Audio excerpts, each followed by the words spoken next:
अरे भाई टफ होता है भाई, घिसेगा ना अपने आप को, सब आसान होता है। ठीक है, तो सर ये तो आप हमें कह रहे हो कि सवाल छोड़ के आने, हाँ छोड़ के आने पड़ते हैं कुछ सवाल एडवांस, बाकी सवाल जो बन सकते हैं और जो सब बनाते हैं, अगर तू वो नहीं करके आ रहा तब तेरा सिलेक्शन। समझ, सिलेक्शन किससे होता है? सिलेक्शन होता है रोटेशन। बेटा मैं आपको बता रहा हूं, बहुत सारे बच्चे रोटेशन बस हवा हवा में उड़ा देंगे। अरे भाई टफ होता है भाई, घिसेगा ना अपने आप को, सब आसान होता है।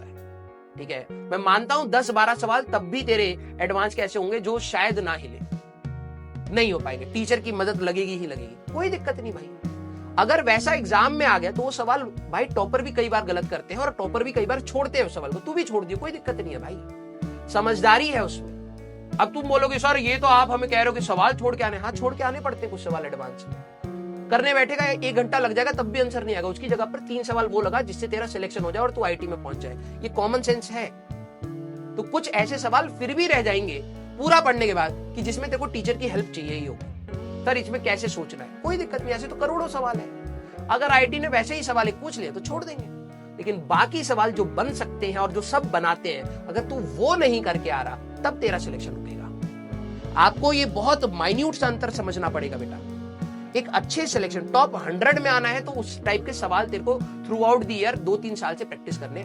और एक बिटर ट्रुथ मैं आपको बता देता हूं, जो टॉप 100 के बच्चे होते हैं वो 11वीं क्लास से जनरली पहले से ही तैयारी कर रहे होते हैं, उन्होंने एनटीएससी एंड ऑल ये सारे इंटरनेशनल ओलंपियाड की तैयारी की होती है, तो उनका थॉट एप्टीट्यूड उस लेवल का बन जाता है कि वो ऐसे सवाल को एग्जाम में टच करते हैं। गलतियां उनसे भी होती है, फुल मार्क्स तो कोई नहीं लेके आता ना, एक आध बार आ गए ठीक है कोई दिक्कत नहीं, लेकिन इतने साल से जब पेपर हो रहा है कितने बच्चों के फुल आए? 1-2 बच्चों के फुल आ गए, है ना, अभी शायद रिसेंटली अभी किसी एक का आया था, ठीक है, इतने साल में तो नहीं आया ना, कुछ तो गलतियां उनसे भी हो जाती है। इंटरनेशनल ओलंपियाड फोड़ दिया, नेशनल ओलंपियाड फोड़ दिया, देश का नाम वैसे कर रखा ऊपर, हो जाती है गलती। तो मैं आपको कह रहा हूं कि आपको सिर्फ उन सवाल की वजह से डिप्रेशन नहीं लेना।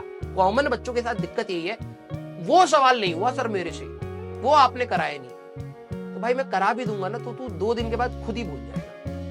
समझ, सिलेक्शन किससे होता है? सिलेक्शन होता है जो मेजॉरिटी दूसरे बच्चे सवाल लगा रहे हैं, तू वो लगा रहा है या नहीं लगा रहा है, क्योंकि वो वहां स्कोर कर रहे हैं, तू वहां स्कोर नहीं कर रहा। जो सवाल सब गलत कर रहे हैं या सब छोड़ के आ रहे हैं, तू जबरदस्ती अपना टाइम वहां लगा रहे हैं। भाई देख, कंपटीशन है, बोर्ड्स का एग्जाम नहीं है कि फुल लाने हैं, हमें मार्क्स ज्यादा लाने हैं, और मार्क्स को मैक्सिमाइज करने की तरीका ये होता है कि तू पढ़ सब कुछ, लेकिन एग्जाम में स्ट्रेटेजी के साथ उतर कि भाई ऐसा सवाल आएगा तो मुझे छोड़ देना है, क्योंकि ये मेरा समय खराब कर सकता है। हो सकता है पूरा समय लगाने के बाद भी सवाल गलत हो जाए, उससे बेटर है कि मैं कुछ और सवाल जो थोड़े बहुत पार्शियली मैं पहुंच पाया था उनको कंप्लीट करूं। क्लियर? यस यार, देखो जब हम लोगों ने 11वीं स्टार्ट करी थी तो मैंने आपको बोला था कि धीरे धीरे ग्राफ ऊपर उठेगा, और आप क्या होता है ना, आप जब जर्नी में होते हो तब आपको रियलाइज नहीं होता। आप अपनी 11th क्लास के फर्स्ट दिन की बात करोगे ना तो आपको ग्राफ नहीं समझ आ रही, आपको स्ट्रेट लाइन स्लोप क्या होता है, tan थीटा की वैल्यू क्या है नहीं कर, लेकिन आज आप एटलीस्ट सोच तो रहे हो, उस प्रोसेस में तो आए हो, and this is the process. ये कठिन लगता है, मैंने आपको पहले ही बोला है, कॉम्प्लेक्स नहीं है, कठिन है, आपको लगना पड़ेगा, आपको सवाल नहीं बनेंगे, आपको पेशेंस के साथ सुनना पड़ेगा, एक ही स्टेटमेंट जो मैं आपको बार बार बोल रहा हूं उसको ही लगाना पड़ेगा, इट विल टेक टाइम। ठीक है, कॉम्प्लेक्सिटी कोई नहीं है, कोई रंग बिरंगी चीजें करके सिलेक्शन नहीं होगा, बेसिक चीजों को ढंग से समझ के ही सिलेक्शन होगा। क्लियर? हाँ, अभी 11वीं खत्म जब होगी तब भी 11वीं खत्म नहीं हुई, वो 12वीं तक चलेगी, 12वीं में भी बहुत सारी चीजें आपको सीखने को मिलेंगी, तो बिल्कुल पेशेंटली सुनिए। हम कॉम्पिटिटिव तैयारी कर रहे हैं, ये मैराथन है, स्प्रिंट नहीं है कि एक ही बार दौड़ के खत्म होनी है हमारी, हमें दौड़ते रहना पड़ेगा। Clear? Love you all, thank you so much.